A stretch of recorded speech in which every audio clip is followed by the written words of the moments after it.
Part 1. The stars look different from here. Jake Morrison stood at the window of the diplomatic station and watched the alien ships arrive. Each one looked strange and beautiful in its own way. Some were round like bubbles. Others had long spikes coming out from all sides. A few glowed with colors he had never seen before. "Stop staring and help me with these files," Lisa Grant said from behind him.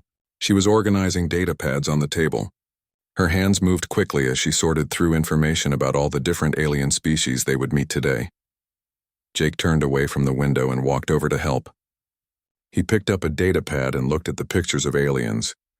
There were so many different types. Some had fur, some had scales. Some looked like they were made of gas or liquid. He tried to remember all their names, but it was difficult. "Are you nervous?" Lisa asked him. She looked calm, but Jake could see her fingers tapping on the table. She always did that when she was worried. "A little bit," Jake admitted. He was a commander in the United Earth Fleet. He had flown missions to other planets. He had seen dangerous situations. But this was different. Today, humans would meet the Galactic Council for the first time. Today, they would try to join the community of alien worlds. Lisa nodded and kept sorting her files. "Just remember what we practiced. Be polite, smile, show them we come in peace." Behind them, 4 Marines stood near the door. Dan Hayes was the oldest one. He had gray hair at his temples and laugh lines around his eyes. Amy Chen was small but strong. She could run faster than anyone Jake knew. Kevin Brooks was tall and quiet. He rarely spoke, but when he did, people listened. Maria Santos was the youngest. She loved to read and always carried a book with her. "Time to go," Lisa said. She straightened her blue diplomatic uniform and took a deep breath. Jake did the same with his military dress uniform. They walked to the door and the Marines followed. The corridor outside was wide and clean. The walls were white and smooth. Lights in the ceiling made everything bright. Jake could hear his boots clicking on the floor as they walked. The sound echoed in the empty hallway. They reached a large door at the end of the corridor. It was made of some kind of metal that reflected their faces like a mirror. Lisa pressed a button on the wall and the door slid open with a soft sound. The chamber inside was huge. The ceiling was so high that Jake had to tilt his head back to see it. The room was divided into many sections. Each section had a different color of light. Some sections had water in them. Others had thick fog. A few had what looked like fire, but it did not seem to burn anything. In each section there were aliens. So many aliens. Jake felt his heart beat faster.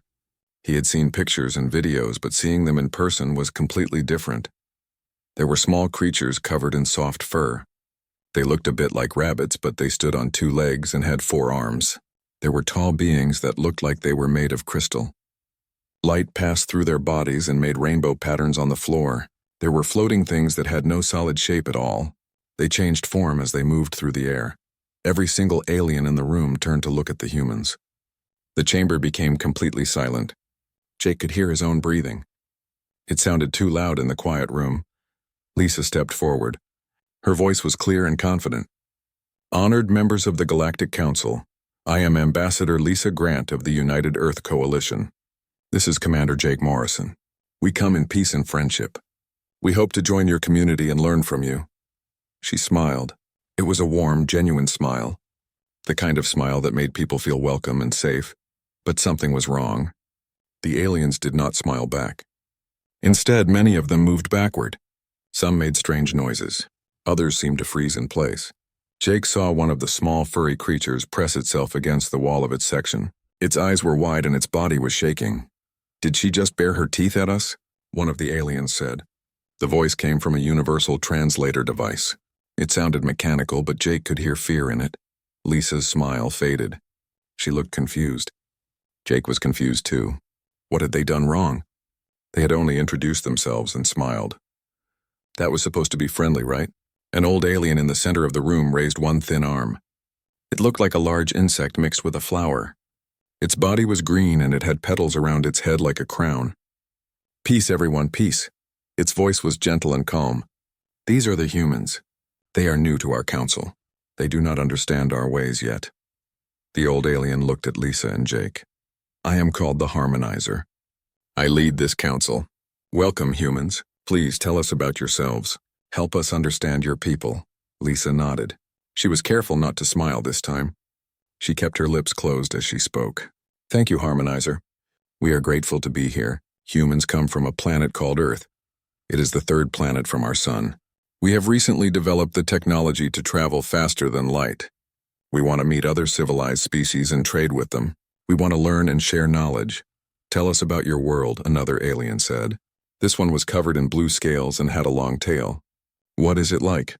Jake pulled out a small device and pressed a button. A hologram appeared in the air above them. It showed Earth spinning slowly. The blue oceans and green continents looked beautiful against the black of space. Our world has a gravity of 1 standard G, Jake explained. The atmosphere is mostly nitrogen and oxygen, about 21% oxygen. The temperature ranges from very cold at the poles to very hot at the equator, but most places are comfortable for us. He heard gasps from around the room. Several aliens made sounds of alarm. One of the small furry creatures actually fell over. Another alien helped it stand back up. 21% oxygen? A voice said.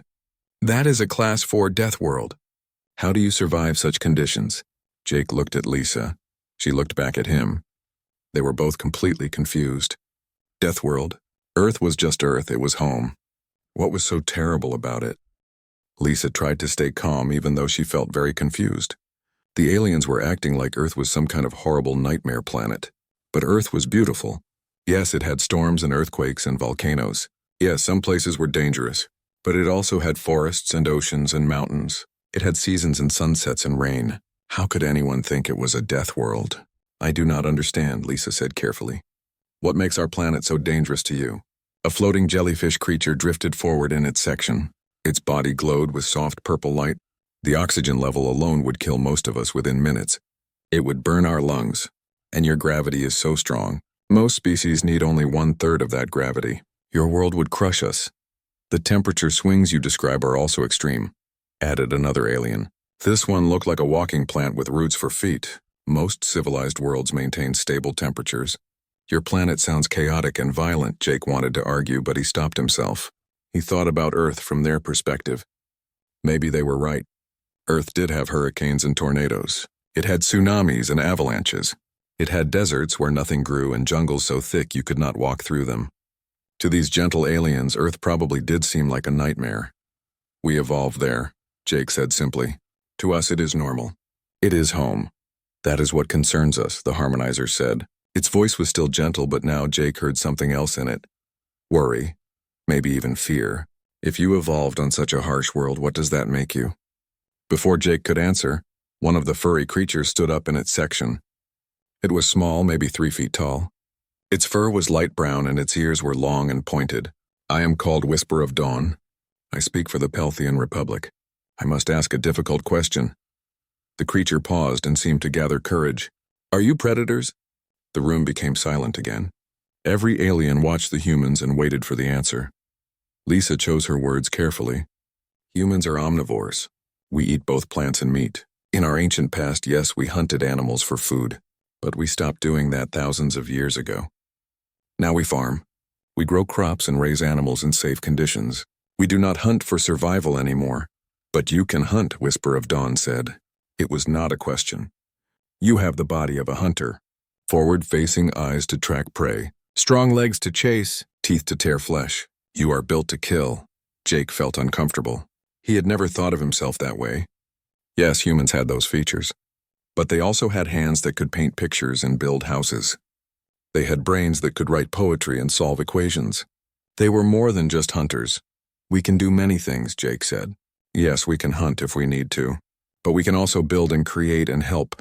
We choose what we do with our abilities. A large reptilian alien stood up.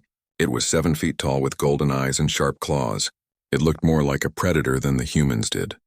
I am General Karn of the Scorn Empire. My people are also hunters, but we are few in number. There are only 50 million Scorn in the entire galaxy. How many humans are there? Lisa glanced at Jake. She knew this number would cause problems, but they could not lie. There are approximately 8 billion humans on Earth.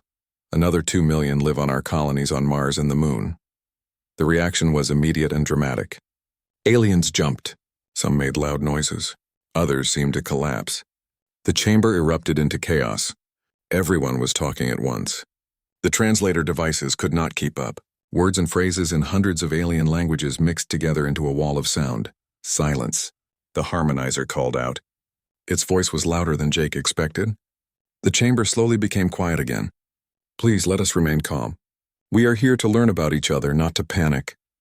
8 billion, Whisper of Dawn repeated. The small alien sounded stunned. The entire Pelthian Republic has only 400 million citizens. You outnumber us 20 to 1, and you are predators. How are we supposed to feel safe? We do not want to hurt anyone, Lisa said. She kept her voice soft and non-threatening. We came here to make friends. To trade, to learn, not to conquer or attack. You say that now, General Karn said. His voice was a deep rumble. But what about later? What happens when humans need more resources? More space? What happens when your 8 billion becomes 16 billion? Will you still be peaceful then? Jake understood their fear. If the situation was reversed, if humans met an alien species that was stronger and more numerous, they would be scared too. We have laws, Jake said. We have governments and treaties. We control ourselves. We do not just do whatever we want. Laws can change, another alien said. Governments can fall. What happens then? Lisa pulled out another device and projected a new hologram. This one showed human cities. Parks with children playing. Schools and hospitals. Art museums and concert halls. This is what humans do with our time. We do not spend every moment thinking about war and conquest. We live our lives. We raise families. We make art and music. We study science. We are people just like you. But the aliens did not look convinced. They watched the hologram, but their body language still showed fear. Jake realized that showing them human cities might have made things worse. The aliens saw all those buildings and all those people, and it probably just reminded them how many humans there were. A new alien spoke up. This one was made of what looked like living metal. Its voice sounded like wind chimes. You said you recently developed faster-than-light travel. How recently? About 70 years ago, Jake answered. We have been exploring our local area of space. We found evidence of the Galactic Council 5 years ago and have been preparing for this meeting ever since. 70 years. The metal alien repeated.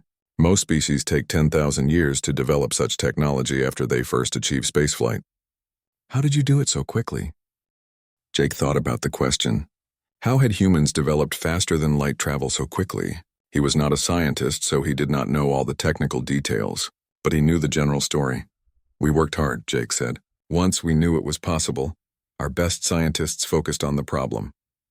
They shared information. They tested thousands of theories. Many failed, but they kept trying. When one approach did not work, they tried another. Eventually, they found a way.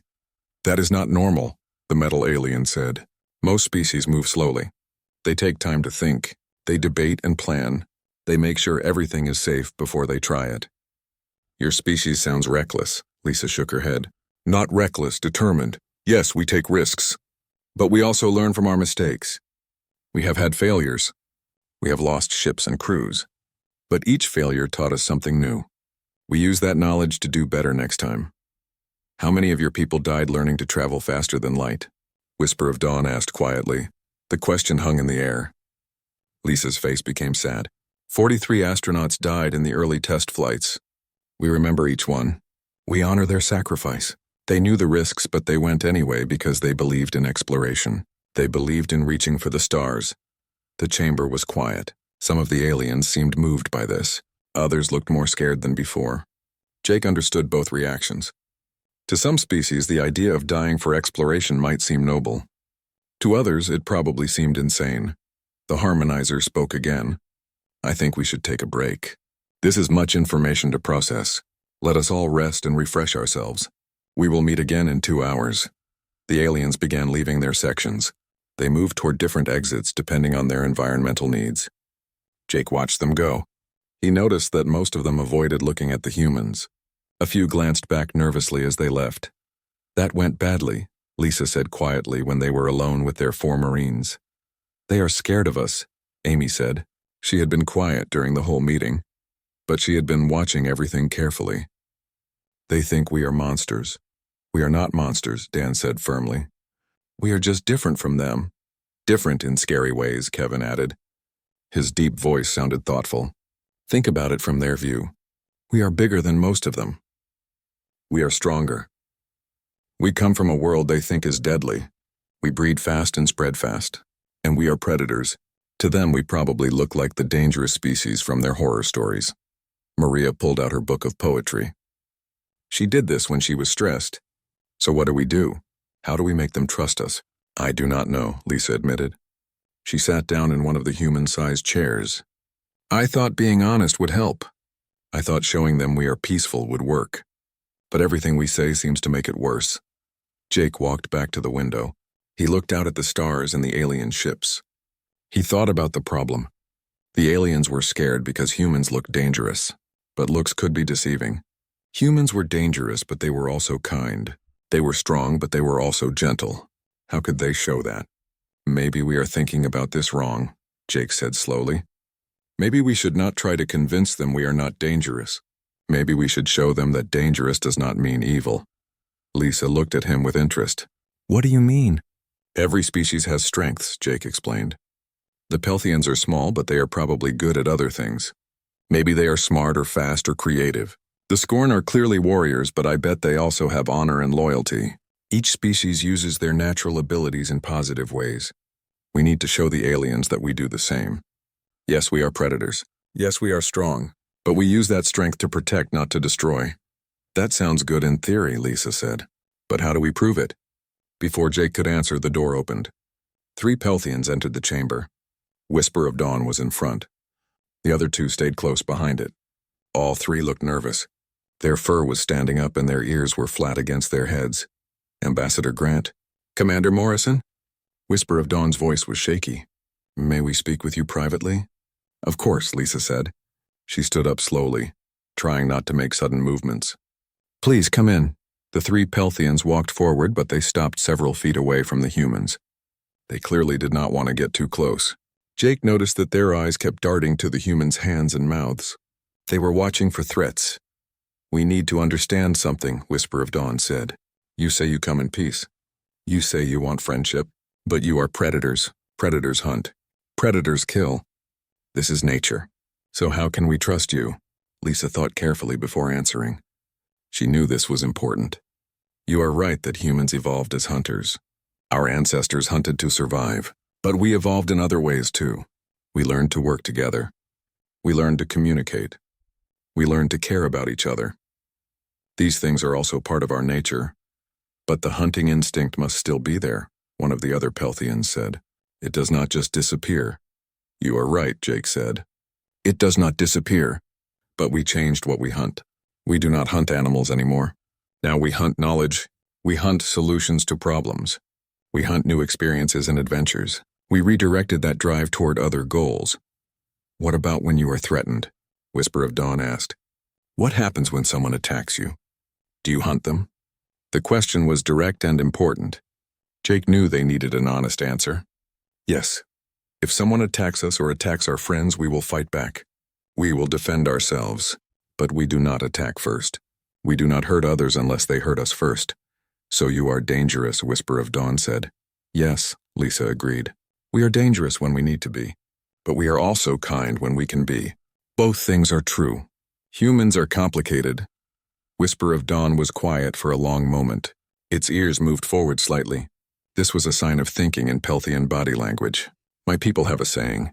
The safest friend is one who can also be the most dangerous enemy. It means that true protection comes from those who have the power to harm, but choose not to. Jake found the Pelthian saying interesting. It made sense in a way. A friend who was weak could not protect you. But a friend who was strong could choose to use that strength to help you. The question was whether the aliens would see humans as the first type of friend or the second. That is a wise saying, Lisa said to Whisper of Dawn. It is similar to something humans believe. We say that true strength is not about how much harm you can do. It is about how much harm you could do but choose not to. One of the other Pelthians spoke up. But how do we know you will always make that choice?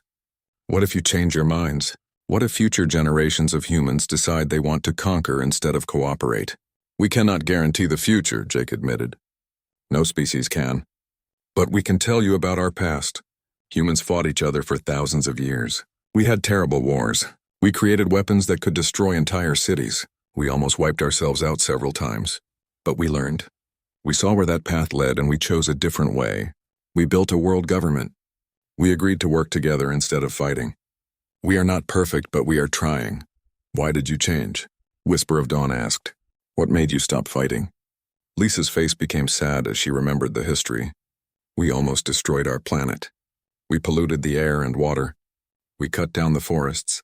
We drove thousands of species to extinction. We fought wars that killed millions of people. And then we looked at what we had done and we were horrified. We realized that if we did not change, we would have no future at all. So we changed. It was hard. It took time. But we did it. And now you want to bring that history out into the galaxy, the third Pelthian said. It sounded scared. You want to spread across the stars with your weapons and your violence. No, Jake said firmly. We want to spread with our knowledge and our friendship. Yes, we have weapons. Yes, we know how to fight, but we also have music and art and science. We have medicine and literature and philosophy. We want to share all of those things. Maria stepped forward. She had been quiet until now, but something about this conversation made her speak. May I say something? Lisa nodded. Maria pulled out her poetry book and held it up. This book is very old. It was written by a human woman over 400 years ago. She lived a quiet life. She rarely left her house. But she wrote beautiful words about nature and death and hope. This book has been printed millions of times. It has been translated into every human language. People still read it today because it touches their hearts. Maria opened the book to a page she had marked. She wrote, Hope is the thing with feathers that perches in the soul and sings the tune without the words and never stops at all. What she meant is that hope lives inside us like a bird. It sings constantly even when things are bad. It never gives up. She looked at the three Pelthians. That is what humans are. Yes, we can fight.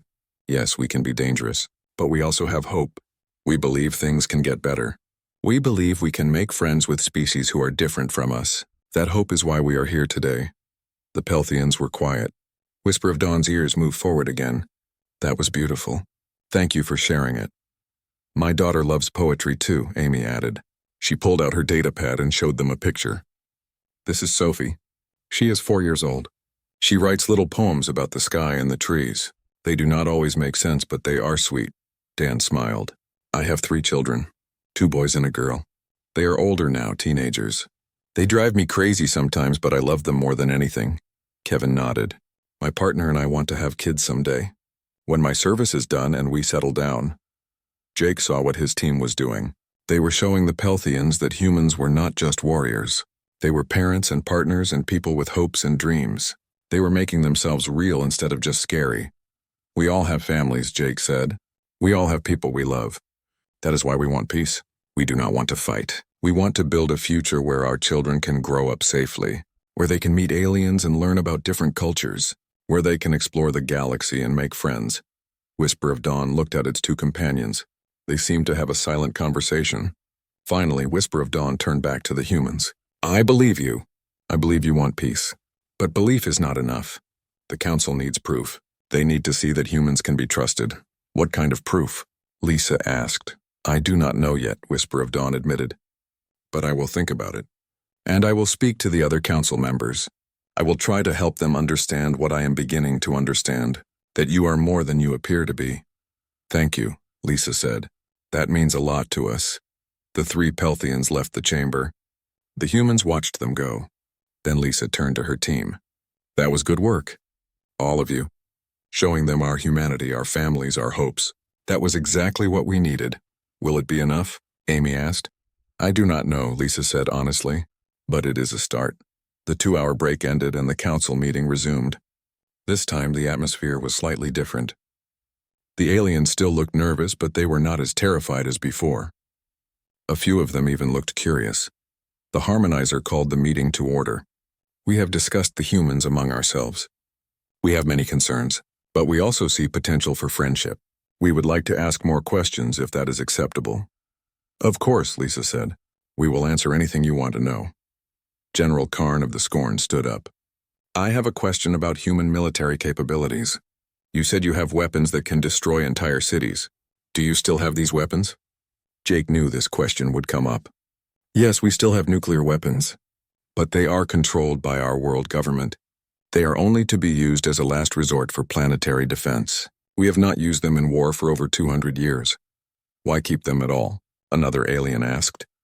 Because we know we are not alone in the universe anymore, Jake explained. We know there might be threats out there. We want to be able to defend ourselves and our friends if necessary. But we hope we never have to use them. The metal alien who looked like living wind chimes spoke next. What about your expansion into space? How fast are you growing? How many planets do you plan to colonize? Lisa pulled up a hologram showing the solar system. So far, we only inhabit 3 bodies in our home system: Earth, our moon, and Mars. The Mars colony has about 1 million people. Our moon base has about 1 million as well. We are working on building stations near some of the outer planets, but those are just small research facilities. That seems slow for a species of 8 billion. The metal alien observed. Space colonization is expensive and difficult, Jake explained. It takes a lot of resources to make a planet livable. We are taking our time. We want to do it right. We want to make sure our colonies are sustainable before we expand too quickly. What about colonies outside your home system? Whisper of Dawn asked. We have explored 12 nearby star systems, Lisa said. We found 3 planets that might be suitable for colonization. But we have not started building colonies there yet. We wanted to meet the galactic community first. We wanted to make sure we were not taking planets that belong to someone else. This statement caused a stir among the aliens. They whispered to each other. Some seemed surprised. Others seemed relieved. You are asking permission? One alien said. It sounded shocked. Of course, Lisa said. Those planets might be in someone's territory. It would be rude to just take them without asking first. The harmonizer leaned forward in its section. Most species do not think this way. They expand as far and as fast as they can. They claim territory and defend it. You are the first species I have met who would voluntarily limit their expansion to be polite. Jake shrugged. It seems like common sense to us. You do not take things that might belong to others. You ask first. It is basic courtesy. Your species is very strange, General Karn said, but this time his voice did not sound hostile. He seemed almost amused. You are powerful enough to take what you want, but polite enough to ask first. You have weapons that can destroy cities, but you choose not to use them. You are predators who write poetry and raise children. I have never met anyone like you. Is that good or bad? Amy asked. She had been standing quietly with the other Marines, but the question slipped out before she could stop herself. Then she looked embarrassed for speaking. General Karn made a sound that the translator rendered as laughter. I'm not sure yet, but it is certainly interesting. Another alien spoke up. This one was a floating cloud of glowing particles. I have a question about human culture. You mentioned art and music and literature. Can you show us examples? Lisa smiled, careful to keep her lips closed. Of course. I would be happy to. She pulled out her datapad and connected it to the chamber's hologram system. Images appeared in the air. Paintings by human artists. The Mona Lisa with her mysterious smile. Starry night with its swirling sky. The Great Wave with its powerful ocean. Sculptures like David and the Pieta. Photographs of the Northern Lights and the Grand Canyon and children playing in rain. Then came music. Classical symphonies that swelled and soared. Jazz that jumped and danced. Rock that pounded with energy. Soft lullabies that mothers sang to their babies. The aliens listened quietly. Some of them seemed moved by the music. Lisa showed them poetry too. Words by old poets and new ones. Poems about love and loss and wonder and joy. She showed them human architecture. Buildings that reached toward the sky. Bridges that spanned impossible distances. Gardens that turned deserts into green paradises. This is what humans create when we are not fighting, Lisa said. This is what we do with our time and energy. We make beautiful things. We tell stories. We try to understand the universe and our place in it. The floating cloud of particles pulsed with different colors. This is remarkable. Your species has great depth. I see now that you are not just warriors. You are artists and dreamers too. All species are complicated, Jake said. We have many sides to us. The warrior side is just one part. The harmonizer raised its thin arms for attention. I think it is time for a vote. We must decide whether to accept humanity into the Galactic Council. This is not a decision to make lightly. We must consider all that we have learned today. The chamber became serious and quiet. Each alien representative thought about what they had seen and heard. Jake felt his heart pounding. This was the moment everything had been leading to. Would the Council accept humans, or would they reject them out of fear? Before we vote, I would like to say something. Whisper of Dawn stood up in its section. I was the most frightened of the humans when they first arrived. They look like the monsters from our old stories. But I have spoken with them privately. I have seen their poetry and their love for their families. I have heard their hope for the future, and I believe them when they say they want peace. The small Pelthian paused and looked around the chamber. Yes, they are dangerous. Yes, they are powerful. But I think that makes them better allies, not worse. If we accept them, they can help protect us. If we reject them, we make enemies of the strongest species we have ever met. I vote to accept humanity into the council. General Karn stood next. The Scorn Empire also votes to accept. Any species that can frighten prey folk this badly is either going to be our greatest enemy or our greatest ally. I would rather find out which while we can still choose. One by one, other aliens voted. Some voted yes. Some voted no. Some abstained because they were not sure. Jake tried to count the votes, but it was difficult to keep track. Finally, the harmonizer spoke. The votes have been counted. By a margin of 26 to 15 with 6 abstentions, the Galactic Council accepts humanity as provisional members. You will have observer status for 5 of your years. During that time, we will watch your actions. If you prove yourselves to be peaceful and cooperative, you will become full members. If not, your membership will be revoked. Lisa let out a breath she did not know she had been holding. They had done it. Humanity was part of the galactic community. It was not perfect. They would be watched carefully, but it was a beginning. Thank you, Lisa said to the council. We will work hard to prove ourselves worthy of your trust. We will show you that humans can be good friends and good neighbors. The council meeting ended and the aliens began to leave. Most of them still avoided getting too close to the humans, but they were not running away anymore. A few even nodded politely as they passed. It was progress, even if it was small. Jake felt exhausted. The meeting had lasted for hours and every moment had been tense. He wanted to go back to the ship and sleep for a week. But he knew they still had work to do. There would be paperwork to file and reports to write and messages to send back to Earth. Lisa was talking quietly with one of her assistants about the next steps. The 4 Marines stood near the door, alert but relaxed. Everything seemed to be winding down normally. Then Whisper of Dawn approached them again. This time the small Pelthian was alone. Ambassador Grant? Commander Morrison? May I speak with you once more? Whisper of Dawn asked. Always, Lisa said. What can we do for you? The Pelthian looked around to make sure no one else was listening. Then it moved closer to the humans, though it still kept a careful distance. I have a problem. The Pelthian Republic has a problem. And I think perhaps you can help us. Jake's attention sharpened. What kind of problem? Pirates, Whisper of Dawn said quietly. For the past 3 years, raiders have been attacking our colony worlds in the outer reaches. They steal our resources. They take our people as slaves. They destroy our settlements. We have tried to negotiate with them, but they do not listen. We have tried to defend ourselves, but we are not warriors. We are farmers and engineers and teachers. We do not know how to fight. Lisa's face became concerned. Have you asked the council for help? Many times, Whisper of Dawn said. Its voice sounded sad and frustrated. But most council species are like us. They are peaceful. They do not have strong militaries. The few species who do have military power, like the Scorn, are busy with their own problems. They cannot spare ships to protect us, so the raids continue and our people suffer. I am sorry, Jake said. And he meant it. He could hear the pain in Whisper of Dawn's voice. That must be terrible for your people. It is, the Pelthian agreed. We feel helpless. We are part of the galactic community, but no one can help us. Or perhaps no one wants to help us.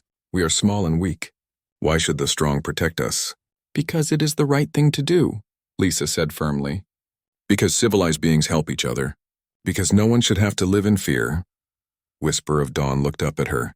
In the Pelthian's large eyes, Jake saw hope mixed with doubt. That is what we believe too. But beliefs do not stop pirates. Beliefs do not protect our children. What are you asking us? Jake said gently. I am asking if humans would help us, Whisper of Dawn said. You say you want to be part of the galactic community. You say you want to be good neighbors. Here's a chance to prove it. Help us stop the pirates. Help us protect our people. Show the galaxy that humans keep their promises. Lisa and Jake looked at each other. They were having a silent conversation with their eyes. This was a big decision. They could not make it alone. They would need to contact Earth Command. They would need approval from the government. But Jake could see in Lisa's face that she wanted to say yes. He felt the same way. "We need to contact our leadership," Lisa said to Whisper of Dawn.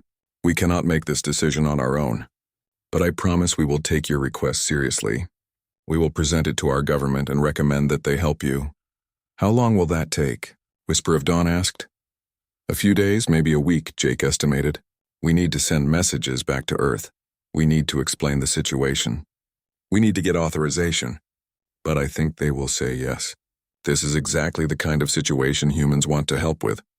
"Why?" Whisper of Dawn asked. "Why would you help us? We cannot pay you much. We have little to offer in return. And you just met us today. We were afraid of you. Some of us voted against your membership. Why would you risk your ships and your people for us?" Jake thought about the question. Why would humans help? There were practical reasons. Helping the Pelthians would show the galaxy that humans were trustworthy. It would make other species more willing to ally with Earth.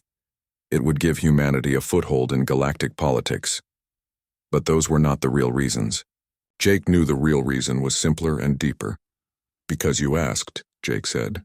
"Because you need help and we can provide it. Because standing by and doing nothing when people are suffering is wrong. Because that is what friends do. They help each other." Whisper of Dawn's ears drooped and its eyes became shiny. Jake realized the small alien was crying. "Thank you. Even if your government says no, thank you for caring. Thank you for listening. That is more than most species have done." Lisa knelt down so she was closer to Whisper of Dawn's height. The Pelthian flinched slightly but did not back away.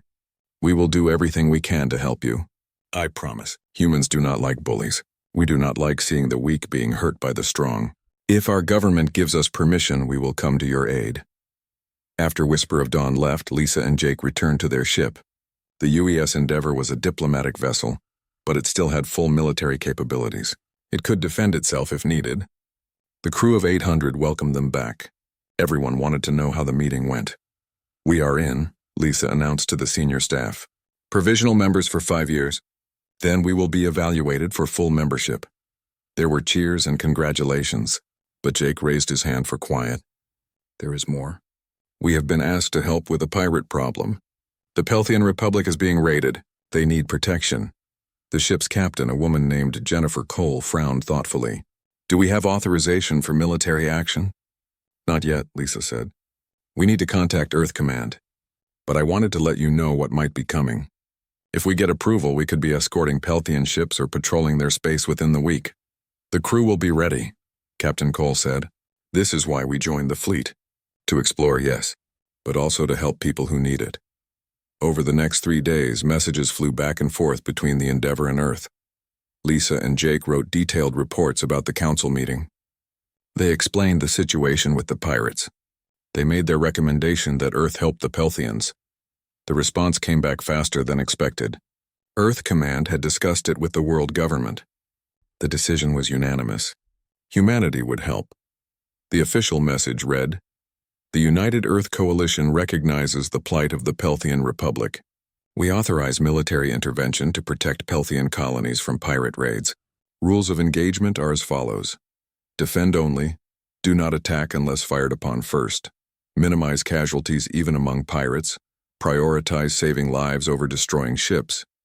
Remember, the galaxy is watching. Show them what humanity stands for." Lisa smiled when she read the message. "That sounds like us. Powerful but restrained, dangerous but kind." She contacted Whisper of Dawn and gave the news. The Pelthians' reaction was immediate and emotional. "Thank you." "Thank you. I will inform my government immediately. They will coordinate with you. Please, there is a raid happening right now at one of our mining colonies. Can you help?" "Send us the coordinates," Jake said. He was already heading to the bridge. "We will be there as fast as we can." The Endeavor jumped to faster than light speed and raced toward the Pelthian colony. It took 6 hours to arrive. When they dropped out of FTL, they saw 3 pirate ships surrounding a small asteroid mining facility. The pirates were crude vessels, cobbled together from stolen parts. But they had weapons and they were using them. "Hail the pirate ships," Captain Cole ordered. The communications officer sent out a message. "Attention pirate vessels. This is the UES Endeavor of the United Earth Fleet. You are attacking a colony under our protection. Cease fire immediately and withdraw, or we will be forced to intervene. One of the pirate ships responded. The voice was rough and mocking. Earth fleet? Never heard of you. This is none of your business. Leave now or we will add your ship to our collection. Captain Cole looked at Lisa and Jake. They nodded. She turned back to her crew. Target their weapon systems only. Disable them but try not to destroy them. Fire when ready. The Endeavor was built for diplomacy, but it was still a military ship. Its weapons were precise and powerful. 3 beams of focused energy lanced out and struck the pirate ships. Their weapons went dead. Their shields collapsed. They were helpless in seconds. Pirate vessels are disabled, the weapons officer reported. Hail them again, Captain Cole said. This time, the pirate who responded sounded scared instead of mocking. What are you? What kind of weapons are those? The kind that could have destroyed your ships instead of just disabling them, Jake said. You have 2 choices. You can surrender, and we will turn you over to the Pelthian authorities, or you can flee in your life pods and we will let you go. But if you ever attack a Pelthian colony again, we will find you, and next time we will not be so gentle. There was a long pause. Then the pirate said, We surrender. The Endeavor took the pirates into custody and handed them over to grateful Pelthian authorities. The rescued miners were safe. The colony was secure, and the galaxy had just seen what humans could do. News of the incident spread quickly through the council. Whisper of Dawn sent a formal thank you message. Other Pelthian colonies requested Earth protection. Within a week, 3 more Earth ships had arrived to help patrol Pelthian space.